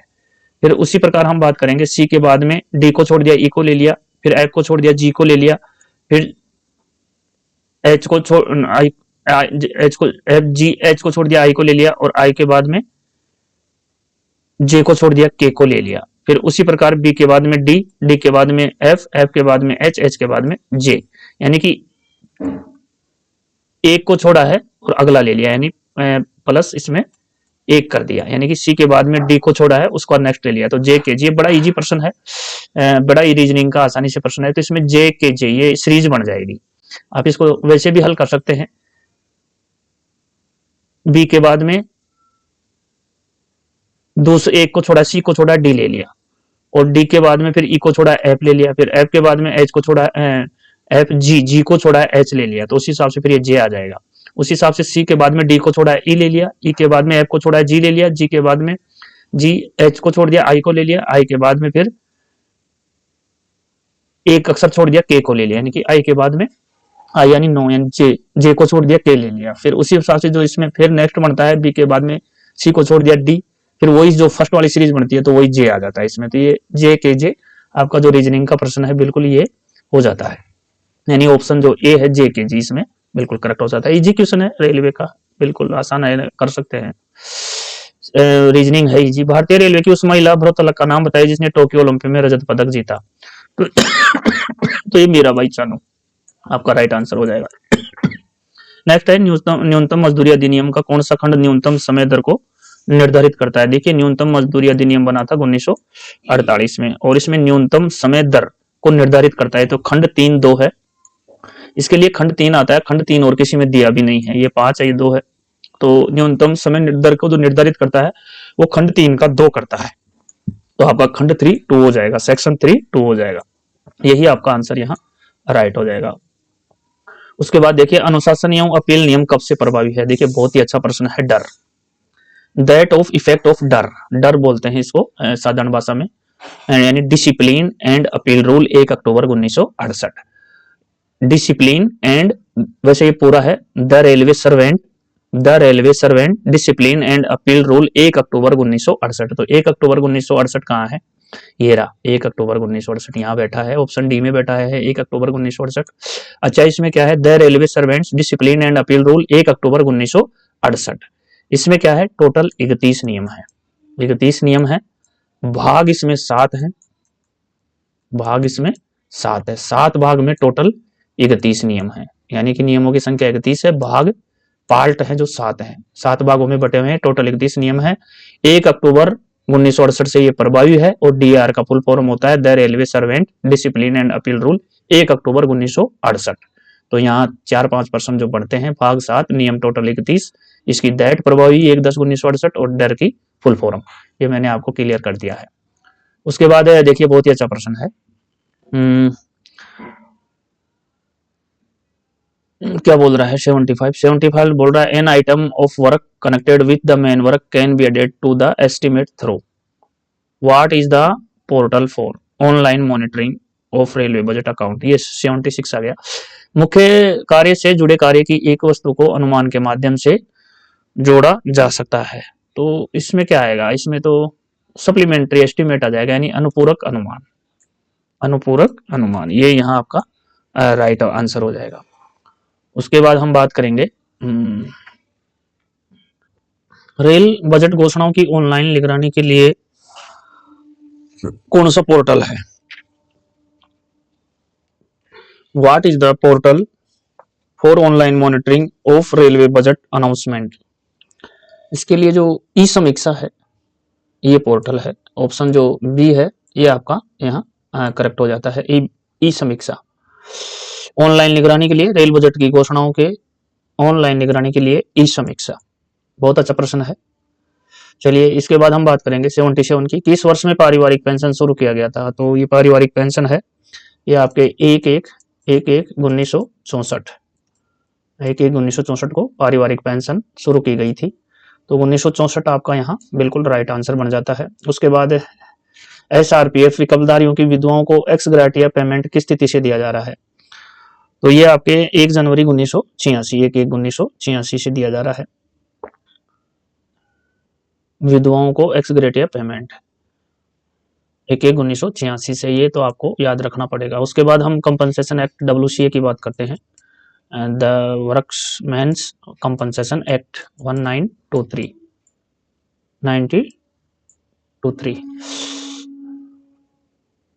1923, ये 1923 में ये क्या पूछ रहा है, द वर्कमैन कंपनसेशन एक्ट 1923 निम्न में से किस पर लागू होता है। तो ये फैक्ट्रीज पे लागू होता है, माइंस पे लागू होता है, रेलवे पे भी लागू होता है, तीनों पे लागू होता है। तो ऑल ऑफ दोज यहाँ बिल्कुल आपका राइट आंसर हो जाता है। उसके बाद हम बात करेंगे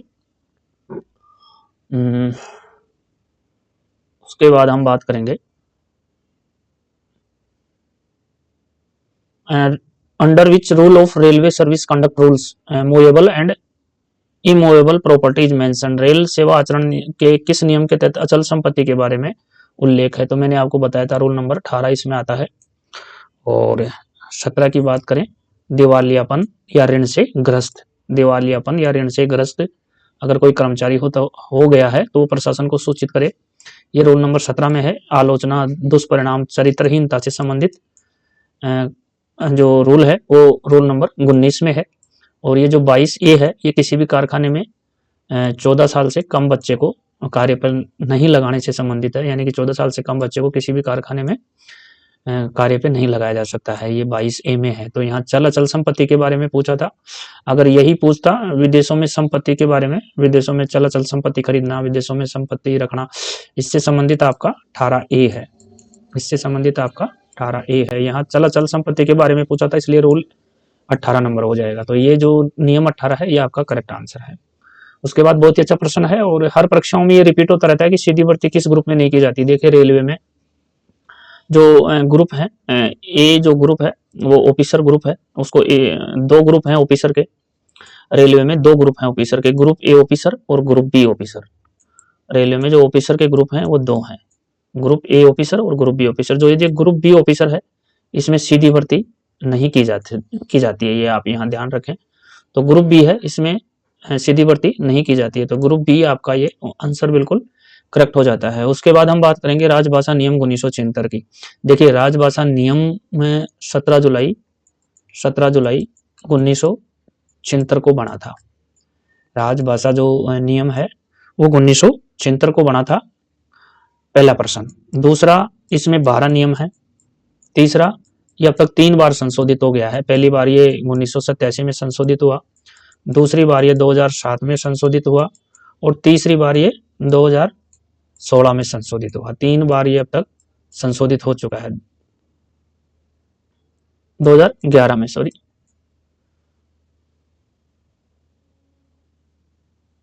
1987, 2007 और 2016 में संशोधित हुआ है। एक इसकी खासियत बात क्या है कि ये तमिलनाडु पर लागू नहीं होता है।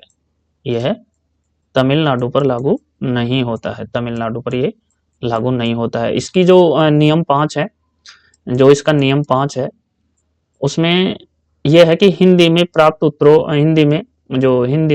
पत्रों के उत्तर हिंदी में ही दिया जाना चाहिए। हिंदी का उत्तर हिंदी में ही दिया जाना चाहिए, ये नियम नंबर 5 में है। तो ये 17 जुलाई 1976 से राजभाषा नियम लागू है, 17/7/1976 से। तो यहाँ पे अपन आंसर क्या लेंगे, यहाँ राजभाषा नियम 1976 के किस नियम के तहत हिंदी में प्राप्त पत्रों के उत्तर हिंदी में दिया जाना चाहिए। तो ये नियम 5 इसके लिए आपका राइट आंसर हो जाता है। चलिए नेक्स्ट बढ़ते हैं। नेक्स्ट क्या बोल रहा है, नेक्स्ट बोल रहा है 83 है। 83 क्या बोल रहा है, ये बोल रहा है कि इंडियन रेलवे एस्टेब्लिशमेंट मैनुअल के किन नियम के तहत गलत पदोन्नति के गलत वेतन निर्धारण को ठीक किया जा सकता है, वह उस अवधि का वेतन निर्धारण किस प्रकार होगा। Under which rule of the Indian railway establishment manual the wrong assessment and wrong promotions can be corrected and how will the salary of the period be determined. इसके लिए जो है वो पैरा 228 है। पैरा 228 अपन देख लेते हैं, ऑप्शन बी में है इंडियन रेलवे एस्टेब्लिशमेंट मैनुअल का पैरा 228 और प्रोफार्मा फिक्सेशन, ये आपका यहाँ राइट आंसर हो जाता है। और ये पदों पर आधारित रोस्टर की स्थिति से, यानी since when post based roster are implemented, जो पोस्ट बेस्ड रोस्टर है वो कब से लागू है, तो ये 21 अगस्त 1997 से लागू है। 21 अगस्त 1997 से लागू है। ऑप्शन सी आपका यहाँ करेक्ट है, 21 अगस्त 1997 से ये लागू है। और देखिए ये है आपके वंदे भारत से सवाल है, बहुत ही अच्छा है। वंदे भारत का जो निर्माण कर रही है वो ICF integral coach factory Perambur Chennai कर रही है। ICF का निर्माण, सॉरी वंदे भारत का निर्माण ICF वंदे यानी कि integral coach factory Perambur Chennai कर रही है। इसमें पूछा क्या गया है, भारतीय रेल किस प्रकार के डिब्बों में सीटें 180 डिग्री घूम सकती है और छत के बाहर देखा जा सकता है। देखिए वेलफेयर इंस्पेक्टर को मतलब टेक्निकल भी पढ़ना पड़ेगा, ये टेक्निकल क्वेश्चन है। तो इसके लिए वंदे भारत में एक विस्टाडम कोच है जिसमें क्या होता है कि उसकी जो सीटें हैं वो 180 डिग्री तक मूव करती है, 180 डिग्री तक मूव करती है। तो ये जो विस्टाडम टूरिस्ट कोच है आपका, जो ऑप्शन ए है विस्टाडम टूरिस्ट कोच, ये आपका यहाँ बिल्कुल करेक्ट हो जाएगा, क्योंकि 3AC इकोनॉमी कोच होता है, इसमें इस प्रकार की सीटें नहीं होती हैं। LHV कोच में भी घूमने वाली नहीं होती है, ये वंदे भारत में होती है। और वंदे भारत का ये जो विस्टाडम कोच है, विस्टाडम कोच, इसमें ये 180 डिग्री तक घूमती हैं।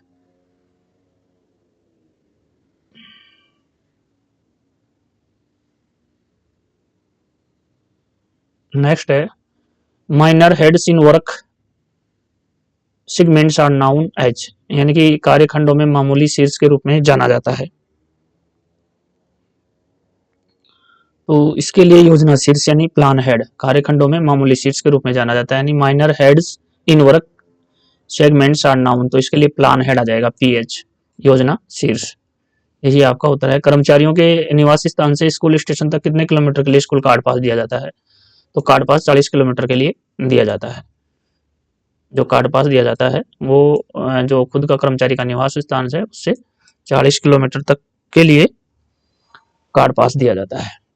उसके बाद नेक्स्ट है the basis for selection of a particular publication for tender advertisement should be, निविदा विज्ञापन के लिए किसी विशेष प्रकाशन के चयन का आधार क्या होना चाहिए? यहाँ ये पूछा गया है। तो यहाँ पे exposure in particular area, value of tender, proximity of probable supplies, यानी विशेष क्षेत्र में एक्सपोजर, निविदा का मूल्य, संभावित सप्लायर की निकटता, उपरोक्त सभी।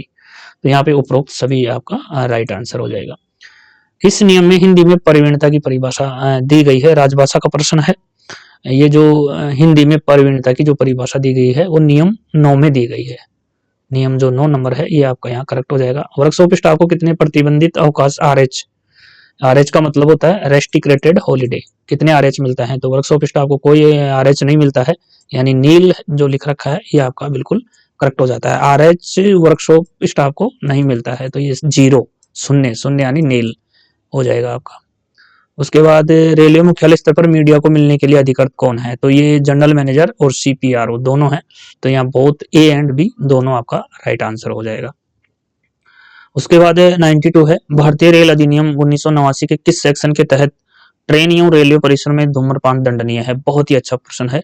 भारतीय रेल अधिनियम 1989, पहले बात तो आप इसी को 2 प्रश्न तो यही हो जाते हैं। भारतीय रेल अधिनियम 1989 ये भी याद रखिए। Under which section of Indian railways act 1989 smoking on train and inside railway premises is ये पनिशेबल, यानी कि तो ये ट्रेन में धूम्रपान जो दंडनीय है, ट्रेन के अंदर परिसर के अंदर कोई भी बीड़ी सिगरेट नहीं पी सकता, वो सेक्शन आपके 164 में आता है। ये जो सेक्शन है, जो धारा है, खंड है, सेक्शन है, ये 164 है, 164 यही आपका आंसर है। उसके बाद हम बात करेंगे 93 की। भारत का पहला परिवहन संबंधित शिक्षा अनुसंधान एवं प्रशिक्षण केंद्रित विश्वविद्यालय एनआरटीआई कहाँ है? देखिए NRIT, where is India's first university? NRIT Indian Bharat का national railway training institute focused on transport related education research and training, यानी कि शिक्षा अनुसंधान एवं प्रशिक्षण पर केंद्रित विश्वविद्यालय एनआरआईटीआई, ये कहाँ पर है? तो ये आपके वडोदरा गुजरात में है। वडोदरा गुजरात में है, वडोदरा गुजरात में है, तो ये राइट हो जाता है आपका वडोदरा गुजरात। उसके बाद 94 है भारत के संविधान के किस अनुच्छेद के तहत केंद्रीय प्रशासनिक अधिकरण के आदेश के खिलाफ विशेष अवकाश यानी एसएलपी दायर की जा सकती है? देखिए ये जो आर्टिकल है ये तो खैर 136 है, मैं बता देता हूँ आपको। इसमें होता क्या है कि ये एसएलपी स्पेशल लीव पिटीशन लगाई जाती है, ये कैट के बाद सीधी सुप्रीम कोर्ट में लगाई जाती है, हाई कोर्ट में नहीं लगाई जाती, ये यहाँ ध्यान रखने वाली बात है। ये सीधी सुप्रीम कोर्ट में लगाई जाती है और ये आर्टिकल 136 के अंतर्गत लगाई जाती है, ये यहाँ ध्यान रखने वाली बात है। यहाँ कैट की बात कर रहा है, कैट की फुल फॉर्म होती है सेंट्रल एडमिनिस्ट्रेटिव ट्रिब्यूनल और इसकी प्रधान पीठ नई दिल्ली में है। इसकी स्थापना 1/11/1985 को हुई थी। तो यहाँ इतना ही पूछा गया है, आर्टिकल 136 आपका यहाँ राइट आंसर हो जाएगा। उसके बाद नेक्स्ट है 95 पदोन्नति पर कम से कम 3% का लाभ होने संबंधी नियम कब से प्रभावी है? देखिए बहुत ही अच्छा प्रश्न है और ये प्रश्न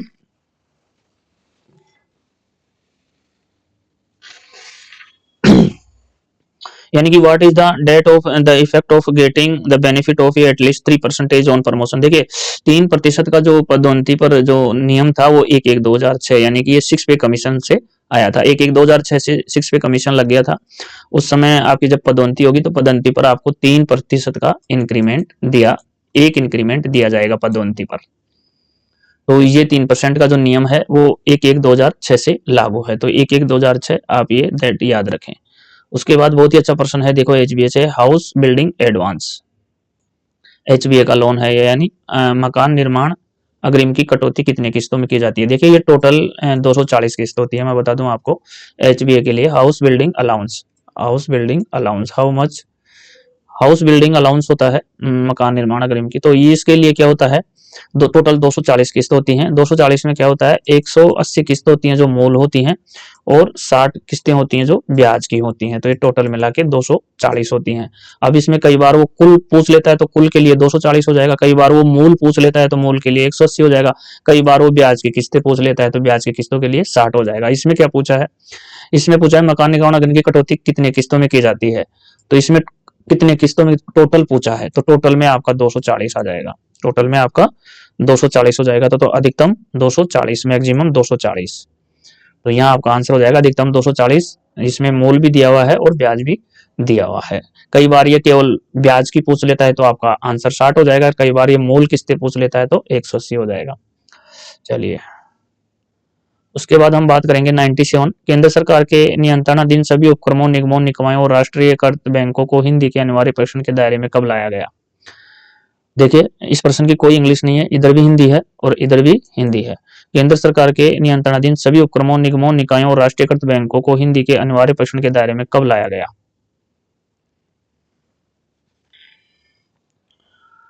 तो ये 1976 में, ऑप्शन जो बी है ये आपका बिल्कुल यहाँ करेक्ट हो जाता है।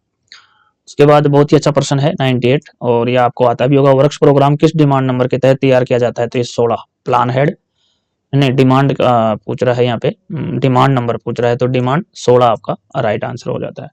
उसके बाद 99 है, निम्न में से किसका उपयोग संचार के लिए किया जाता है, संचार के लिए क्रोम, नहीं ये तो गलत हो जाएगा आपका, क्रोम का प्रयोग संचार के लिए नहीं, जावा का भी नहीं, ट्विटर का अपना इसके लिए बोल सकते हैं। विच of the following is used A communication tool, communication tool Twitter है, माइक्रोसॉफ्ट भी नहीं है, तो यहाँ ट्विटर आपका राइट आंसर हो जाएगा। उसके बाद बहुत ही अच्छा प्रश्न है 100, देखिए क्यों है अच्छा, अभी आपको बताते हैं क्यों अच्छा है। कि रेलगाड़ी में जरक फ्री यात्रा सुलभ कराने वाले LHB डिब्बों का फुल फॉर्म है। देखिए यहाँ LHB का फुल फॉर्म पूछा गया है और ये टेक्निकल क्वेश्चन है। तो इसमें जो LHB की फुल फॉर्म होती है वो होती है लिंक ऑफमैन बुश होता है, लेकिन यहाँ पे जो ऑफमैन लिखा हुआ है वो गलत होता है। इसकी जो राइट मीनिंग होती है वो होती है HOFMAN। अब ये कहा जाता है कि जब आपको हिंदी की भाषा क्लिष्ट हो या हिंदी में गलती हो तो आपको इंग्लिश वर्जन देखना चाहिए।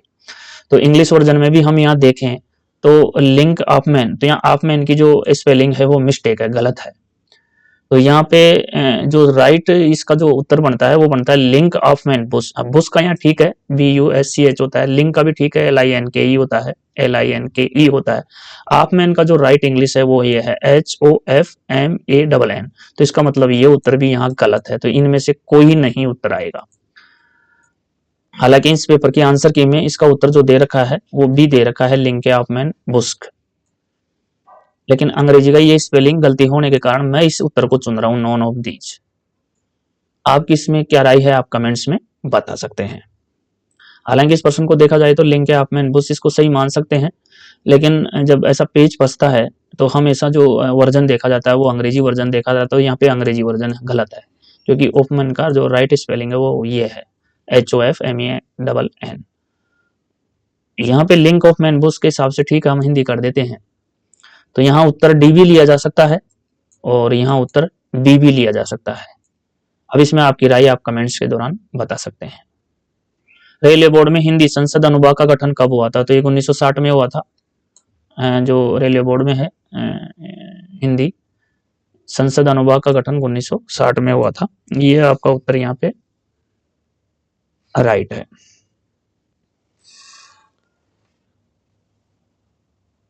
उसके बाद हम बात करेंगे राजभाषा का प्रश्न है, हिंदी में काव्य गजल संग्रह पुस्तक लेखन हेतु तो कौन सी पुरस्कार योजना है। देखिए हिंदी में काव्य गजल संग्रह के लिए मैथिली शरण गुप्त पुरस्कार योजना है, मैथिली शरण गुप्त पुरस्कार योजना है। इसकी प्रथम जो प्राइज है, फर्स्ट पुरस्कार है वो 20,000 है, और सेकंड पुरस्कार 10,000 है, और थर्ड पुरस्कार 7,000 है। इसके अलावा मैं और भी बता देता हूँ, इसमें जो लाल बहादुर शास्त्री तकनीकी मौलिक पुस्तक पुरस्कार है इसके लिए LBS पुरस्कार है, यानी लाल बहादुर शास्त्री तकनीकी विषयों में मौलिक पुस्तक लेखन के लिए ये दिया जाता है। इसके भी पुरस्कार राशियां 20,000, 10,000, 7,000 सेम है। उसके बाद ये जो प्रेमचंद पुरस्कार योजना है, ये कहानी, उपन्यास, नाटक हिंदी में गद्यपद संग्रह, इनके लिए दिया जाता है प्रेमचंद पुरस्कार। तो इनकी पुरस्कार राशियां भी 20,000, 10,000 और 7,000 हैं। तो तीनों पुरस्कारों के बारे में मैंने आपको यहाँ बता दिया है। प्रेमचंद पुरस्कार हिंदी में उपन्यास, कहानी, नाटक, कविता, गद्यपद संग्रह, इनके लिए प्रेमचंद पुरस्कार है। हिंदी में तकनीकी विषयों पर मौलिक पुस्तक के लेखन के लिए LBS लाल बहादुर शास्त्री पुरस्कार दिया जाता है। इसकी पुरस्कार राशियां भी ये सेम है, 20,000, 10,000 और 7,000। मैथिलीषण गुप्त पुरस्कार है जो काव्य एवं गजल के लिए दिया जाता है। इसकी पुरस्कार राशियां भी 20,000, 10,000 और 7,000 है। तो ये प्रश्न आपका यहाँ सोल्व हो जाता है। यहाँ मैथिलीषण गुप्त पुरस्कार आ जाएगा काव्य एवं गजल के लिए। चलो नेक्स्ट देखते हैं, कर्मचारियों को छटनी संबंधी प्रावधान किस अधिनियम और नियम में निहित है? तो इसके लिए 25F है, औद्योगिक विवाद अधिनियम की धारा 25F है, जो कि यहाँ बिल्कुल आपका करेक्ट है। उसके बाद 104 है, व्हाट इज लॉ, यानी लॉ क्या है? तो ये स्वीकृत कार्यों की सूची है, लिस्ट ऑफ अप्रूव्ड वर्क्स। स्वीकृत कार्यों की सूची, या अंग्रेजी में बोले तो लिस्ट ऑफ अप्रूव्ड वर्क्स है। उसके बाद 105 है, when PREM has been establishment for participation of railway employees in management. देखिए ये जो प्रेम था ये 1994 में आया था, ये तो इसका यहाँ उत्तर हो जाता है। ये 1994, सन 1994 ये इसका उत्तर हो जाता है। प्रेम की स्थापना कब हुई थी? 1994 में हुई थी।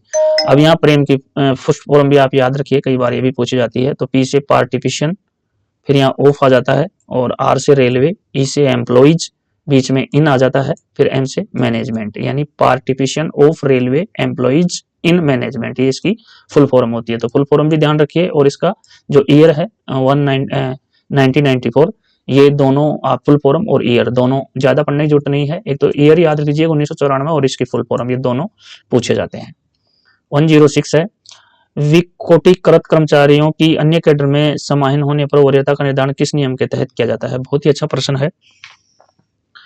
यानी कि इसमें पूछा गया है कि under which rule the cadre seniority is determined according to the merger of the decategorized employees into the other cadre. तो इसके लिए है जो Indian railway establishment manual volume first का पैरा 313 है, इसके लिए है। तो यही आपका यहाँ राइट आंसर है। और देखिए ये भी बहुत अच्छा प्रश्न है, जो RB लेटर है 101/2009 is related with which of following, यानी कि RB लेटर 101/2009 निम्न में से किससे संबंधित है? तो ये MACP से है, modified assured career progression scheme. और ये स्कीम आई थी आपके 1/9/2008 को ये स्कीम आई थी।